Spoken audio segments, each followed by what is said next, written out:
Tu as fait une admirable affaire et du même coup roulé le dé d'Alger, qui était le seul créancier valable et qui n'a pas touché un sou. D'où le coup d'éventail. Tu as quand même une lourde responsabilité familiale. Il faut reprendre l'histoire telle qu'elle est. Cher Bakri, c'est justement ce que souhaitent les Algériens qui n'ont récupéré en 1962 dans les bâtiments officiels d'Alger que bien peu de documents d'archives. Ces quelques documents et les recherches d'historiens permettent déjà d'établir que même si Joseph Bakri, en gardant à son compte les sommes qui lui furent versées pour régler une partie des dettes françaises au dé, a une grande responsabilité dans le coup d'éventail, ce coup d'éventail ne fut guère qu'un prétexte. Le roi de France, Charles X, avait besoin de reprendre en main son armée. Il a pensé qu'une expédition sur Alger lui permettrait de donner à ses militaires gloire et butin.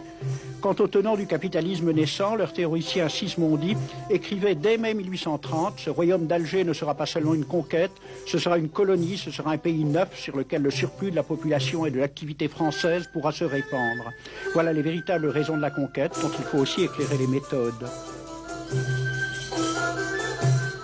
Alors j'ai pris des documents à la Bibliothèque nationale à Paris, des témoignages des conquérants de l'époque, des conquérants français. D'abord, des extraits du bréviaire que l'on avait remis aux officiers et soldats qui s'en allaient en Afrique. Cela s'appelait « Aperçu historique, statistique et topographique sur l'état d'Alger ». Voici quelques-uns de ces extraits.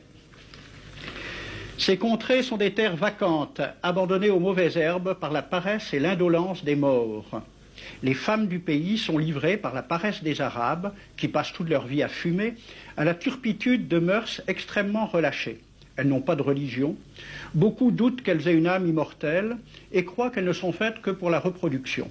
Le climat aidant, les femmes sont nécessairement disposées au plaisir. Alors, allez-y, des terres vacantes et des femmes consentantes qui n'attendent que les soldats français.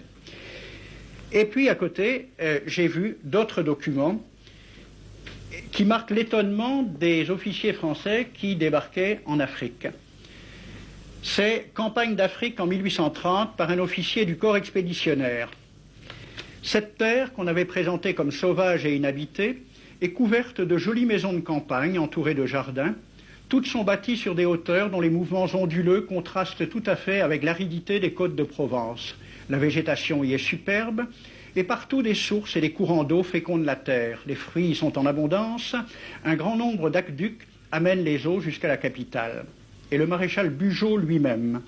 J'ai reconnu que l'Algérie produit beaucoup de grains, une immense quantité de bétail. L'immensité des terrains ensemencés atteste l'existence d'une population beaucoup plus nombreuse qu'on ne le pensait. Le commandant Claude-Antoine Rosé, dans Voyage dans la régence d'Alger en 1833. Presque tous les hommes savent lire et compter. En France, on compte à l'époque 40% d'analphabètes.